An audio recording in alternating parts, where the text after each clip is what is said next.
మీరు మీ చిన్న చిన్న పిల్లలకి దగ్గులేసిందని దగ్గుమందు ఒత్తురా? అయితే ఒక్క క్షణం ఆగురి. ఈ వార్త మొత్తం చూసినాక మీరు ఆ అభిప్రాయాన్ని మార్చుకుంటారు. ఎందుకంటే పిల్లలకు దగ్గుమందు పోయడం ప్రాణాంతకంగా మారుతుందట.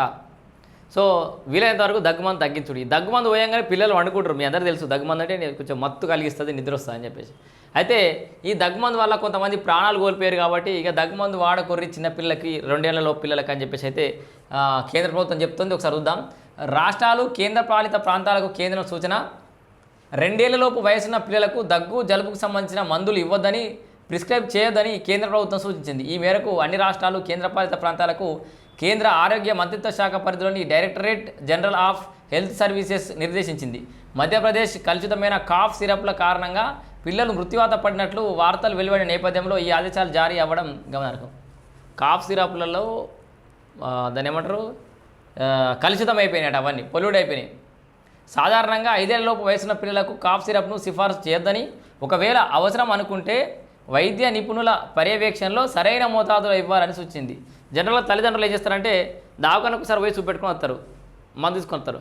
వాస్తవానికి డేలా ఒక 2 టైమ్స్ 3 టైమ్స్ వాడాలని డాక్టర్ రాసిస్తే ఇక తగ్గలేదు కదా అని ఎక్కువ డోస్ ఇవ్వడం అండ్ ఫ్రీక్వెన్సీ పెంచడం, ఎక్కువసార్లు ఇవ్వడం, ఇట్లా రకరకాలుగా చేస్తూ ఉంటారు తల్లులు. దయచేసి పిల్లల గురించి మీరు ఇట్లా బాధపడే కంటే అట్లా వెనకసి ఇంకెక్కువ బాధపడతారు. ఆగమాగమై డాక్టర్ చెప్పిన విధంగా కాకుండా మీ సొంత నిర్ణయాలు తీసుకోవద్దు, ఎక్కువ దగ్గుమందు వాడద్దు. పిల్లలకు వచ్చే తీవ్రమైన దగ్గుతో కూడిన అస్వస్థత సాధారణంగా దానికదే తగ్గిపోతుందని, ఇందుకు ఔషధాలు అవసరం లేకుండా బాధిత చిన్నారులకు బాగా విశ్రాంతిని ఇవ్వడం అనేది మొదటి ప్రాధాన్యంగా ఉండాలని డీజీహెచ్ఎస్ వైద్యురాలు డాక్టర్ సునీతా శర్మ సూచించారు. ఏమంటుంది? జనరల్గా పిల్లలకు దగ్గు లేచింది, జ్వరం వచ్చిందంటే వాస్తవానికి అయితే జనరల్గా తగ్గిపోతాయి. మనం ఏం వెయిట్ చేయాల్సిన అవసరం లేదు, ఆగమాగం కావాల్సిన అవసరం లేదు, మందులు వాడాల్సిన అవసరం లేదు. న్యాచురల్గా ఒకసారి తగ్గిందనుకో ఇమ్యూనిటీ పవర్ వెళ్తుంది పిల్లలకి. మనం ఇట్లా రాంగ్ అనే దవాఖాన కురకాలి, 4-5 వేలు పెట్టాలి, యాంటీబయాటిక్స్ ఇప్పించాలి, పిల్లల్ని అట్లే తయారు చేయాలి. సో నేచురల్గా దాంతో ఫైట్ చేసి అది తగ్గిపోయేటట్టు కొంత వెయిట్ చేయాలి. ఇబ్బంది పడ దగ్గు అనేది పెద్ద విషయమేం కాదు.